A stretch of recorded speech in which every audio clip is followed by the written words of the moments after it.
and welcome to Who's in the Studio. I'm deeply honored to have the privilege to converse with some of the scene's finest and most extraordinary artists. So, who's in the studio tonight? Let's find out, shall we? Good evening, Angie. Such a pleasure to have an artist of your caliber on our show. For those of you who may not know, Angie Brown is one of the scene's undeniable talents.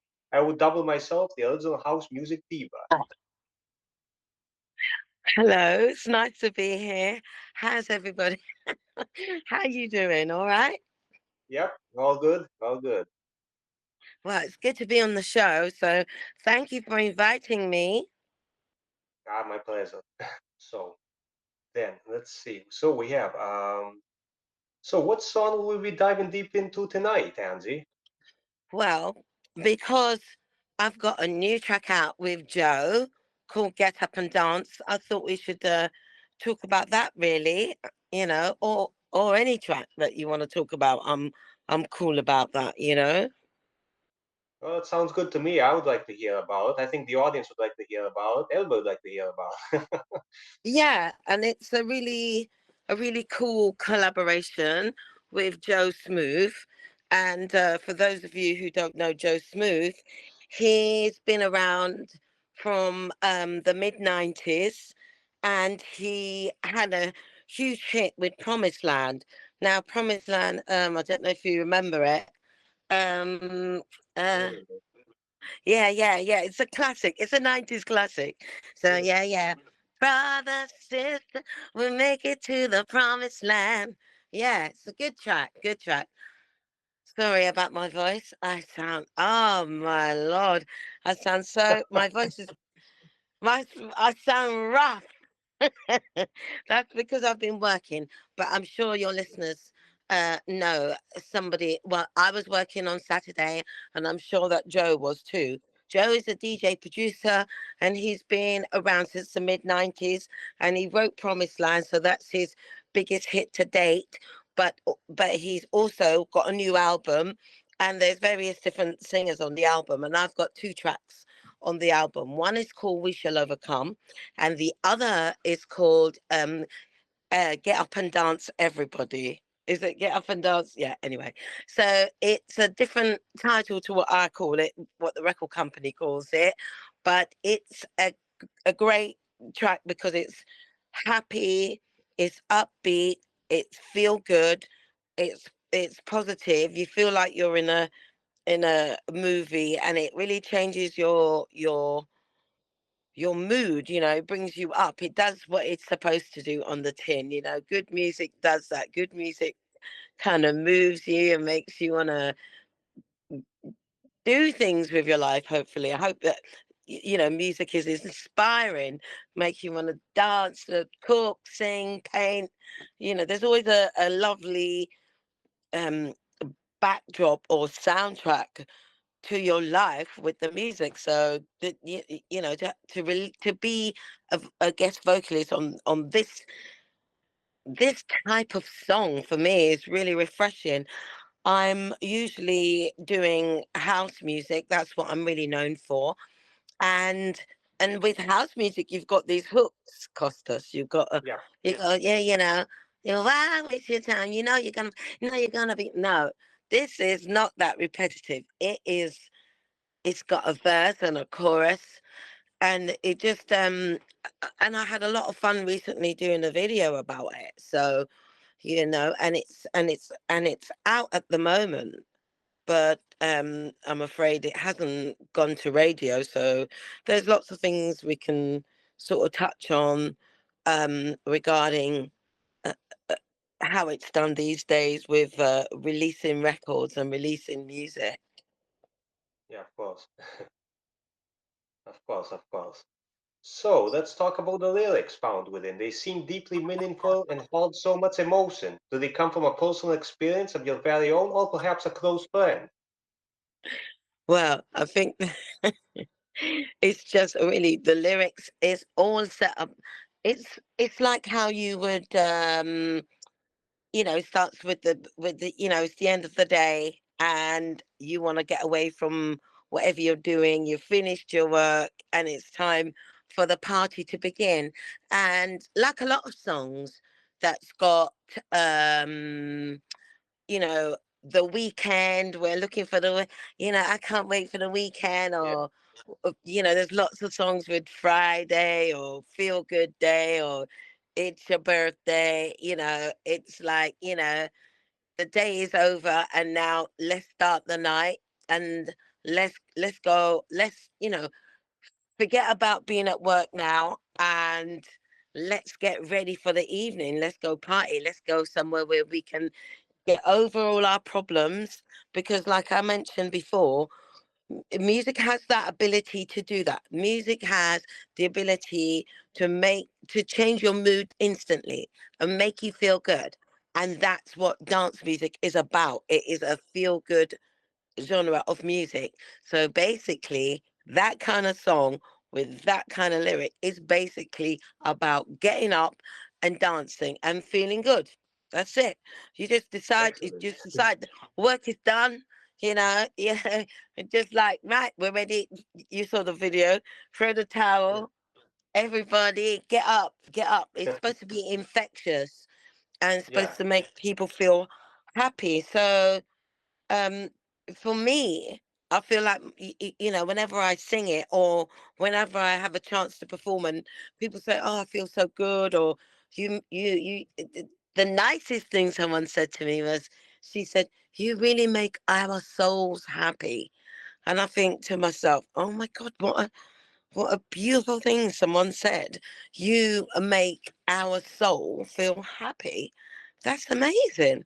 So I know the power of music, and I know the power of singing a song like that, which has got many vocals on, and I'm singing in different styles. I'm doing all the backing vocals.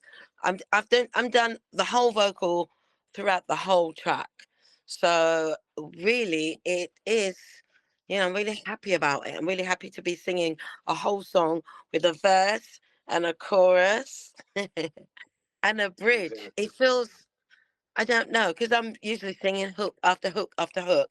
Yeah. It Yeah. feels so different to be singing a whole song, and it's delightful. It's I'm just gonna put you here. It's really feel good, and yeah, I'm just happy to be working with producers, with old school producers like Joe as well. Really happy to be working with people like that, who've got a name, who's been in the business as long as I have, and who's a little bit um yeah, it's a little bit underrated. He's not where he could be, and I'm not where I could be, really. As far as I think within the dance genre, we're doing exceptionally well. But sometimes, as a performer, you do want to get to a point of that you're crossing over, that your music's crossed over, and that it's in the charts once again. So, yeah, this collaboration is deliberately about that. It is Joe doing something that's outside of his comfort zone by working with lots of different people on one album, and every track's got a slightly different style and a different feel. So for me, and it really helps that we're both on the same label. We're both signed to Armada as well, so Armada Music. Yeah. So yeah, it really does mean a lot to me to be doing like whole songs. I think people forget that you can sing in other styles. They forget Yeah. that I've done rock, I've done pop, blues, jazz with Courtney Pine, the rock thing with the Stones, the stereophonics, the old school 80s with the Heaven 17.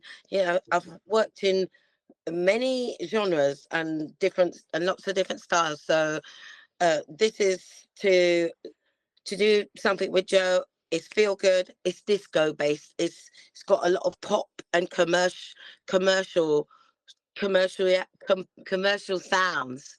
Yeah. So it feels like it's doesn't just want, for me anyway, it feels like it doesn't just want to stay in the clubs. It feels like it should cross over and be on the radio. And that is the disappointing thing about house music. It's just released and it's out there, and we don't know if it's going to go to radio, because years ago we had here in the UK we had a big nightclub scene. We don't have that so much anymore. And you could make a track really, really, really blow up on the nightclub scene. You could get the hype going on your track before it even went to radio. So if you can imagine, even like the even smaller radio stations, they would have listeners, or even DJs who play at these smaller, uh, say it's not London, it's outside of London, and there's Yeah. regional radio, and they're playing it, and the clubs are playing it. That puts pressure on the bigger stations to play it, like Yeah, of Kiss course. FM and Heart and Capital. So that's how we used to work it back in the day. But I'm not quite sure how it works now. But it's out there, and I really would like some more action behind it. But who knows? I'm going to the Amsterdam Dance Festival next week, so I will be talking to various people from Armada, and I will try to kind of get them excited about it once again, because they were extremely excited when they signed it nearly a year ago. So yeah, I don't know what else to say about that. So it's a little bit sad that we haven't got radio, because back in the day you'd get radio, you'd be crossing your fingers, oh, have I got Radio 1? And then you would get Top of the Pops. I don't know if Yeah. do you know Top yeah, because Yeah, maybe, I've heard about it. Yeah, I've heard about it. yeah, because there's people from different age groups might just listen to this one day. But in the UK, we used to have a pop show, and it was on for, I don't know, 50 years. And it was like family viewing on TV, Yeah. and it was the program that you could sit and your mom and dad would you would watch it. You would be like, you'd see Diana Ross, you would see the Temptations, you would see David Bowie. You could see all the pop stars on this half an hour show, and it was a big family show. So if you got Top of the Pops, that would be immense. You could guarantee that you would be in the charts next week if you got Top of the Pops. Obviously, you had to be selling tracks. And in the 90s, when my first track, I'm Gonna Get You, came out, it did so well in the clubs. It puts pressure on people to stock it, because people would hear it in the clubs, then they'd go to the record shop and, hello, can I have this track? They'd have to ask the DJ. How annoying, because this was before Shazam. Yeah. And then have to ask the DJ, was the DJ probably thought, oh mate, these people keep bothering me. And you have it written down, and you go to Woolworths or your record shop, and you'd say, this is the name of it. Can you order it for me, please? And so they'd order it in, and then that would help with what's called a pre-sale. So really that meant that Virgin Records and HMV and Woolworths and lots and thousands of small independent record shops would buy that track in. And then when it got released, it would just give it a chart position. And that's what happened with me and Bizarre Inc. back in the day. The track Yeah. went straight in at number 17, which is really immense, because the chart really goes up to about 500, but Yeah. we only see the top 100 really. And yeah, for it to, for a track to go straight in like that just says it's a heavy hitter. And then of course we got Top of the Pops as well. So yeah, it's just that's when your parents are really happy and everyone gets to see you on TV and the neighbors and people talk about it everywhere you go because it's one of those things that you look forward to when and I've dreamt about it so much when I was a little girl, being on top of the pops and it's a major achievement for me at that time. So when you've had that kind of commercial success where it's on the radio, you hear it everywhere, and it makes you want to just have a good time.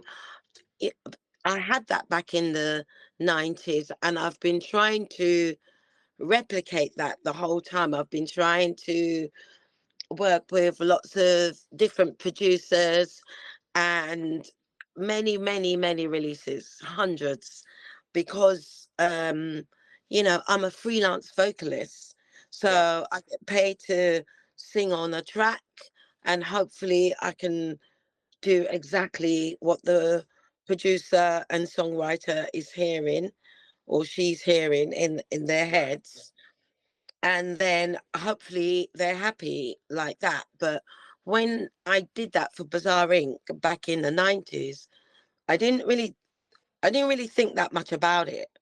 I thought to myself, okay, I'm getting paid. That's all right. I'm gonna go now. Thank you. Bye. I did it. Bye, Mr. Time. Yeah, I did it. Bye, bye, bye. I didn't think I didn't think anything more of it. So when it came Yeah. out and it went straight in the charts, it was an important moment and it was a life-changing moment for me. So since then, so that was 1992. I've had tracks in the dance chart, but in the commercial chart where everybody is enjoying your music and it's Yeah. everywhere on the radio. I've not had that. I've not had well, I haven't had that kind of success, since then. So the invitation to work with Joe on his new album, I really liked the songs.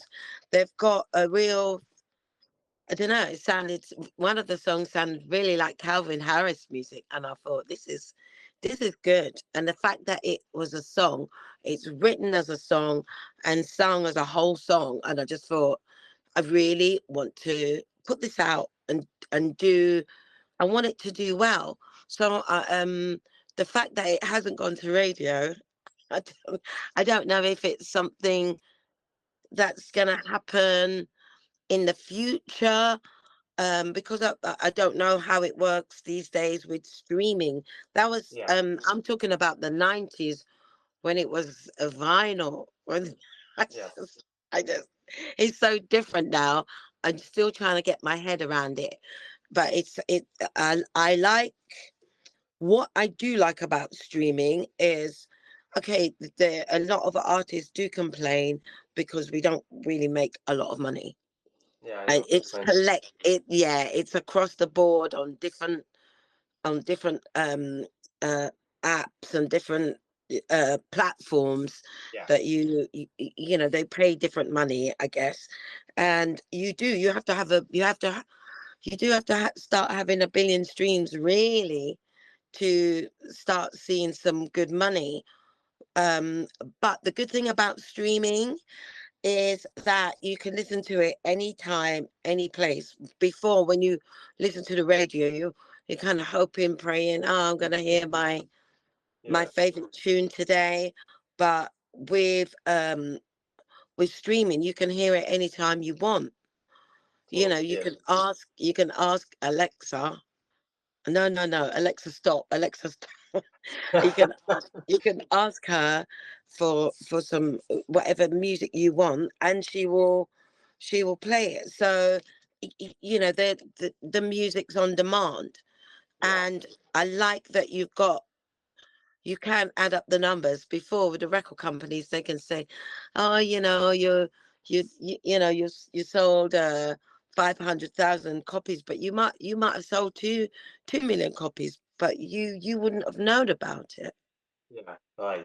Yeah, because especially if it's another territory, you don't know what you're doing in Australia. You don't know how well you're doing in Yeah, Japan or the Latin countries or anything. But with modern day technology, every time your music's played, there's a number attached to it. So at least you can see for yourself what your sales are, what you're doing, and how to try and get new listeners, followers, and take it from there. And it is a real battle because you're trying to compete with millions of people now. It's yeah, millions of releases, and every day there's thousands and thousands of releases, and it is worrying to think, oh, how am I going to get through? But I think that if you've got a great piece of music, you will get through. You'll get there yeah, because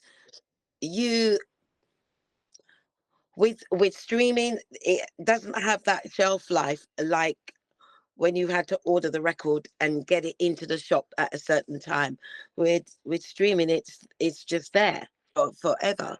um it's like a light in the candle, and the candle is burning very slowly. It's sitting there, yeah, and it's kind of stewing away all by itself, and at any point it can get lifted this track could be out, because it makes me a bit sad that record companies don't have the same uh, marketing plan, yeah, like they did when I was with other dance labels. So record companies nowadays, sometimes they don't want a video, and sometimes they don't even want it to go to market. They don't want it to go to radio, which is yeah, a real shame. So they're just kind of leaving it to do its own thing, which is confusing for me.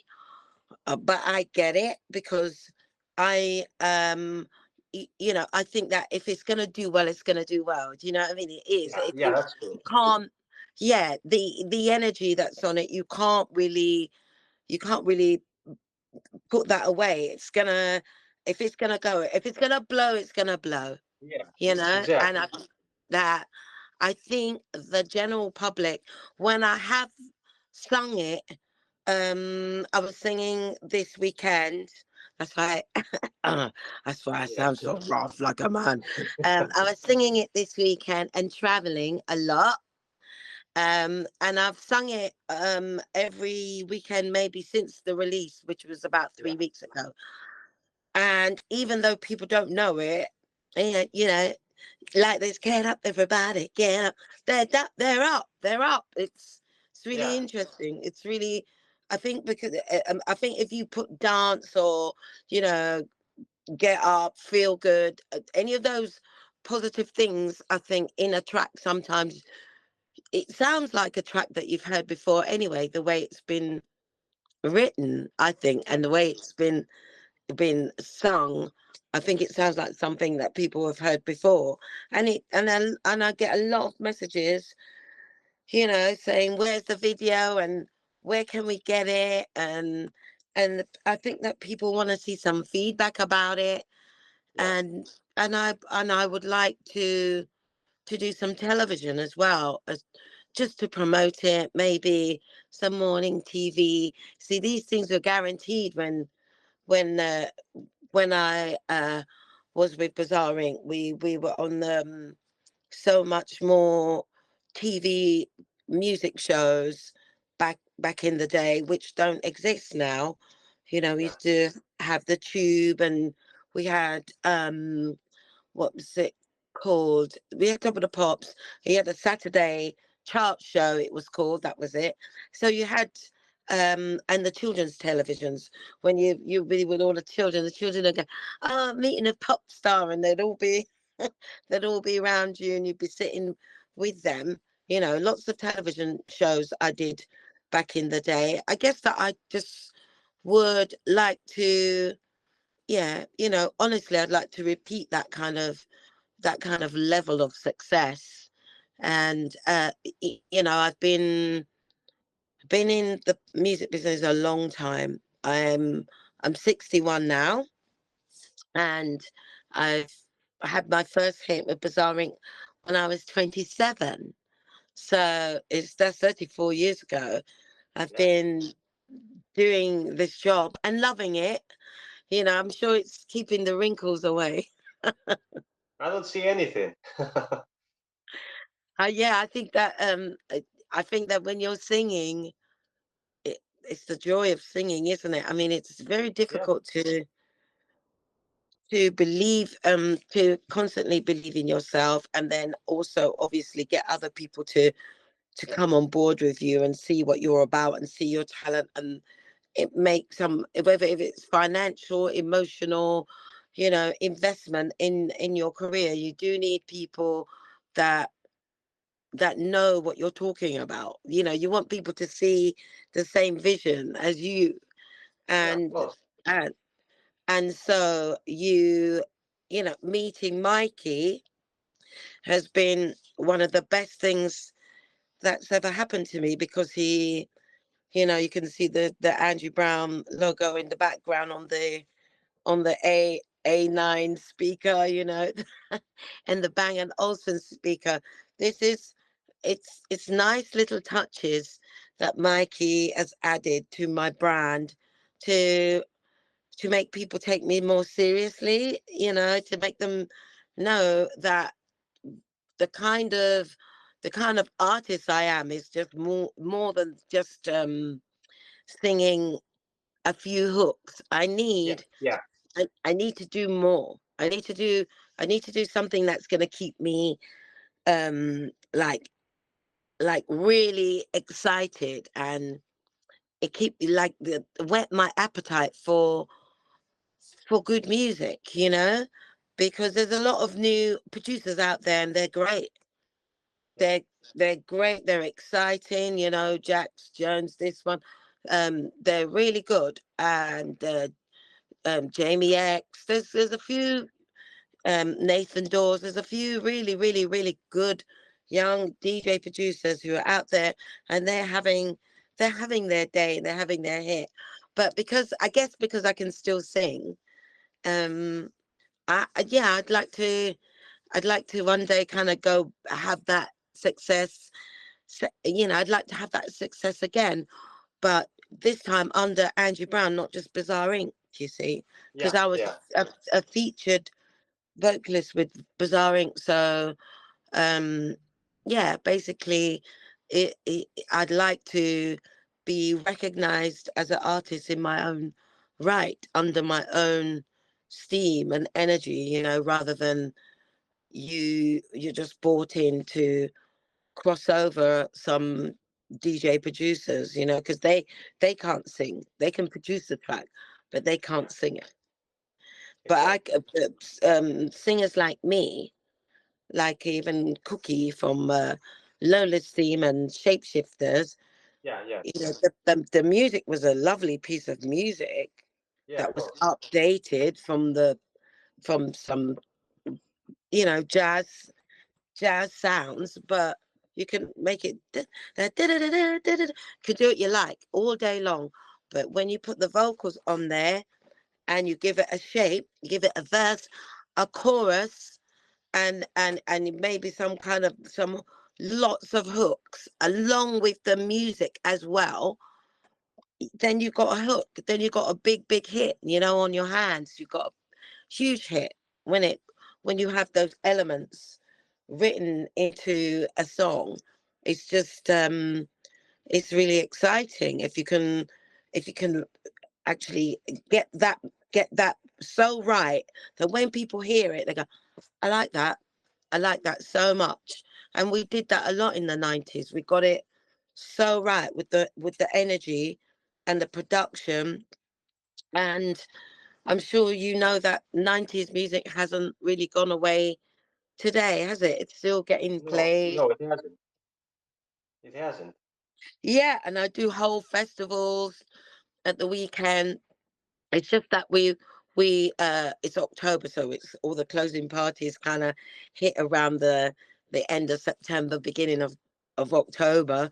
So now it's more all the mostly big events and charities and ball and gala parties. Yeah. But there's always there's always somebody there, of course, in their 40s, 50s, 60s age group that's crazy about house music and 90s. I mean, you will never get rid of that energy when they're like, "Oh, Angie, you gonna big fish, small fish, carp."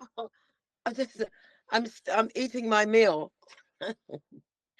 and there's somebody who's like, "I can't wait to get dancing," and they can't wait to hit the dance floor because house, especially 90s house or when the house music came about, it Yeah. was so refreshing. It was so different, and that's why it was challenging for the record companies, the big record companies that had established artists, for these guys to come along and be doing these and yeah, mixing and putting this cassette to cassette and pressing, and recording everything and trying out new beats, trying out new sounds. It's all really, really, it was exciting. It was a new thing. It was a new blood, and it took off, and it made millions. But they didn't know.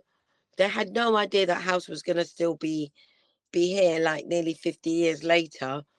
Still sell. It's a $1 billion business now. Back then, it made millions. Now it makes billions. So, yeah, to still be in the industry after all these years is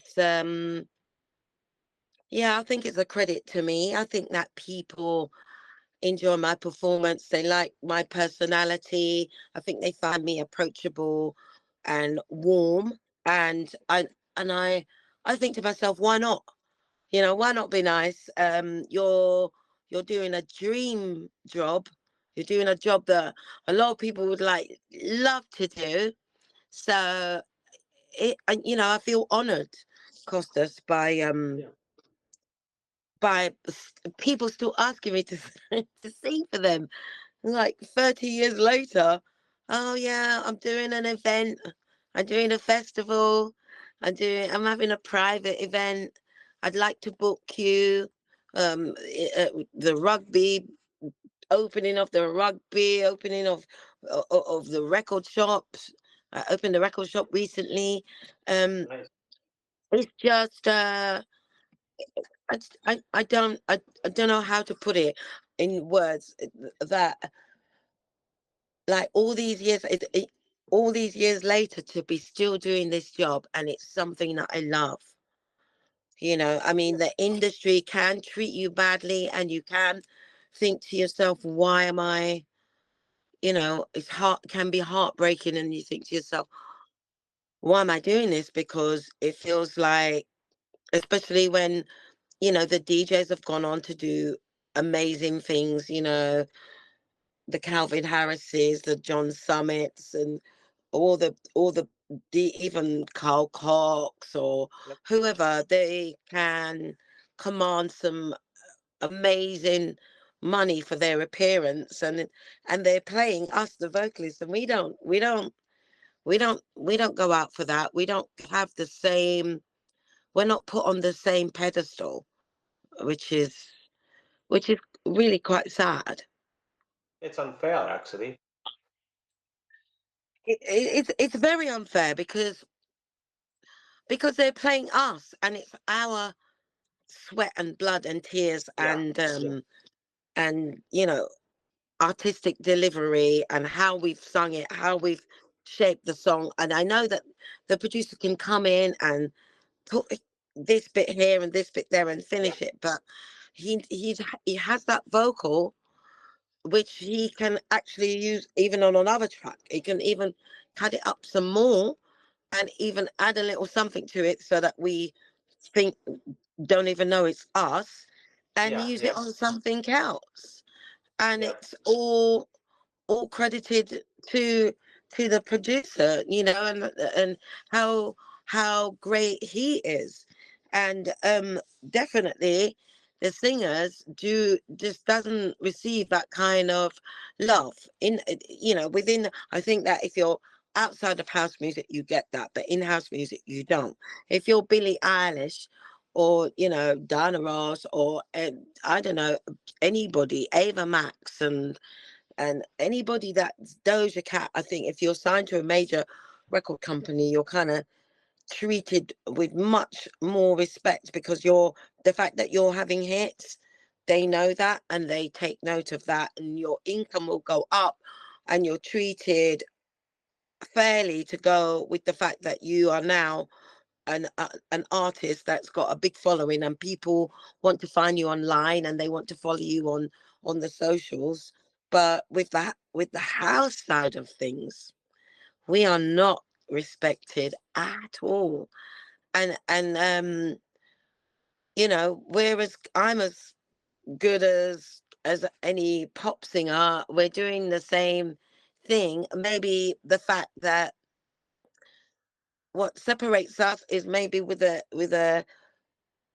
major record company, they do treat their artists differently to the dance side of the company. And I think that the dance side of of the music business, sorry, I meant to say, there's a little dog barking. The dance side of the music business is definitely very, very, very exploitative. It feels like a business person who knows someone a bit shady say, yeah, can we make, can we make this tune, and we put it out, and we don't clear it with anybody. We just put it out and see what happens. And that happens a lot in the dance side of the music industry. There's a lot of things that go under the radar that people don't know about, that people will never know about, really, and including us, the artists. And with all the when the when the whole nightclub thing blew up, and it was all about the DJs, definitely the singers got left behind.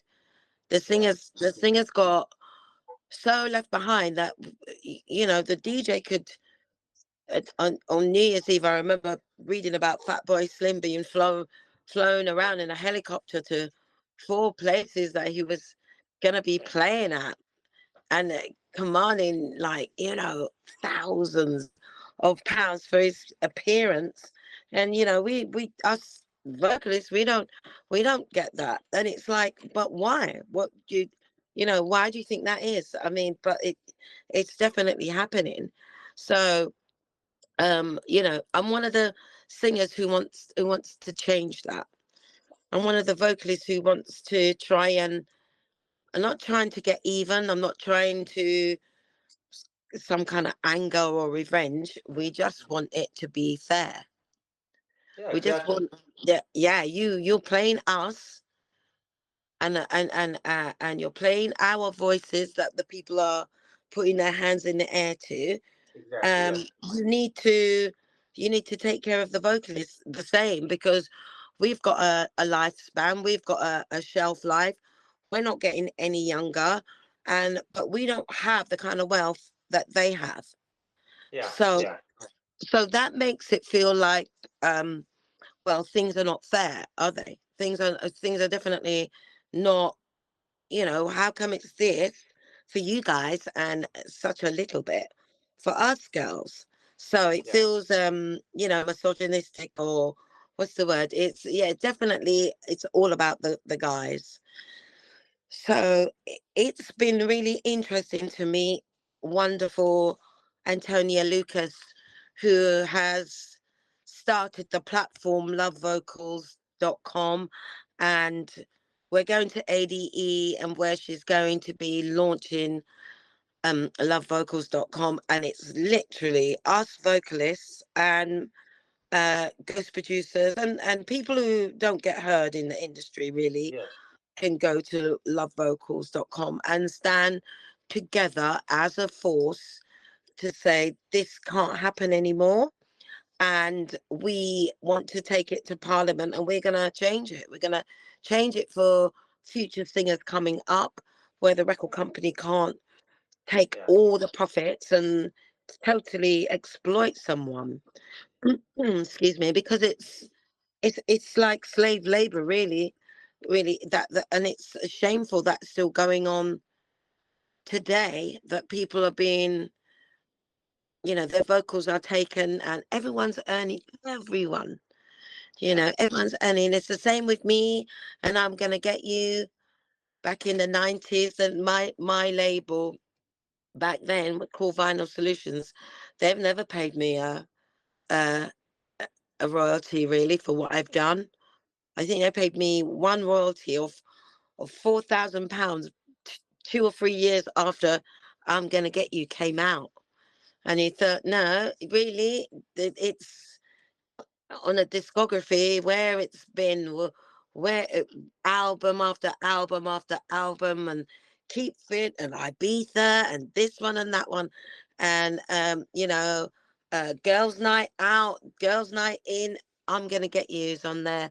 Yeah, very happy, very feel good, and it's brilliant that you got a talent where everyone's made money, everyone's got lovely big homes and you know nice cars. The people who receive the money, this is the Yeah. label, and the producers from Bizarre Inc., which they which they quite rightly should do. I'm not complaining about that, but there's a cut that I should have got, that Yeah. they're supposed to give to me, that I never ever received.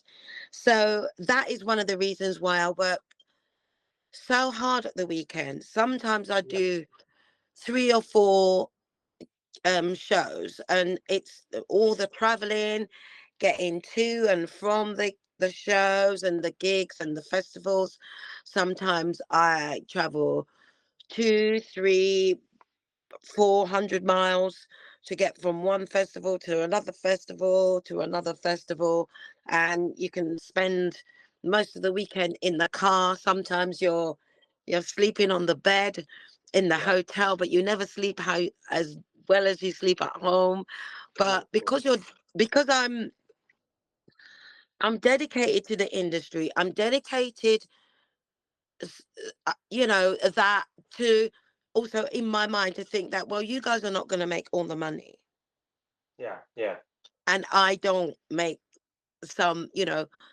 I have worked really hard over the last 30 years, and I've been able to pay off mortgages myself and have a really nice life. But there is the wealth that I have is what I've earned.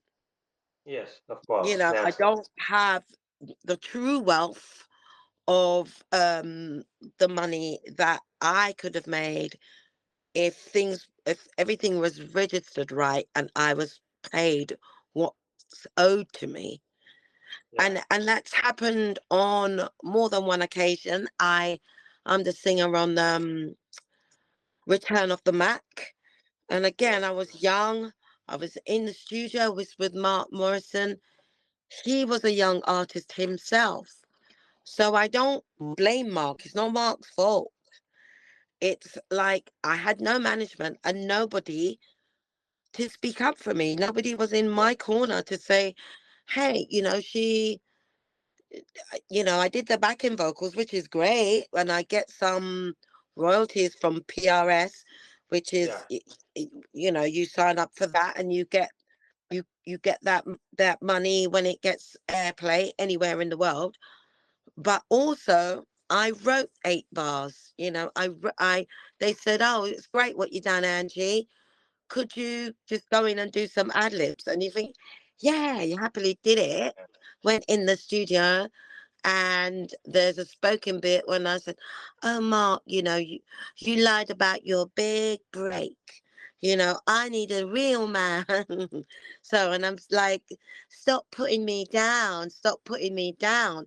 And it lasts over 8 bars. And I know that, for something to last 8 bars, it's like I should have been a co-writer. Definitely, I should have been a co-writer, and I should have been an artist a listed credited artist with that track. Yeah.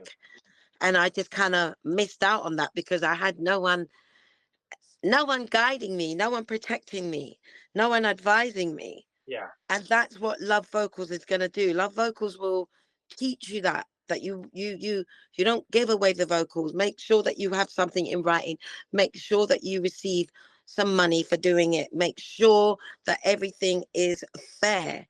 It's not Yeah. weighted to just the record company or the producer. You, the artist, you need to be getting a fee for what you do. And it's great that us vocalists are standing together, because if we don't provide the vocals, then they can't have a successful tracks. People don't people like instrumentals, but so yeah, so I'm looking forward to my track with Joe coming out, because it's a different kind of track for me, where it can just rejuvenate me as an artist. And I'm looking forward to going to ADE, where I get a chance to meet up with Armada Music, as well as be there at ADE when Love Vocals is actually launched. So there's lots of good things happening for me as a vocalist at the age of 61 right now. It's exciting times. And with my husband, Mikey, and myself, we are a power couple, and we've got our own little label, and we're doing our thing. It's quite exciting times, actually. So thank you so much for having me on your show. And, we got a chance to talk a little bit about what I'm up to, and how much I love the industry, and, and about love.vocals, lovevocals.com. Of course. Really happy for things are going well for you. Hope everything goes well. We have a great time at ADE. Things are changing Yeah. around. Love Vocals, like you said, is on the right path. I think we'll see a shift. So good stuff. Yeah, Thanks so it's much for being. exciting. It's exciting. I'll keep you updated, Kostas. Yes, of course. Thanks so Okay, much for then. being on the show. Appreciate the stories and everything. I think our viewers will like it. And Okay. Godspeed to you. Okay. Thank you. Thank You're you. welcome. Thank you. Thanks, Kostas. Thanks, Andrew. You're welcome. Thanks, guys. Okay. Bye. Bye bye.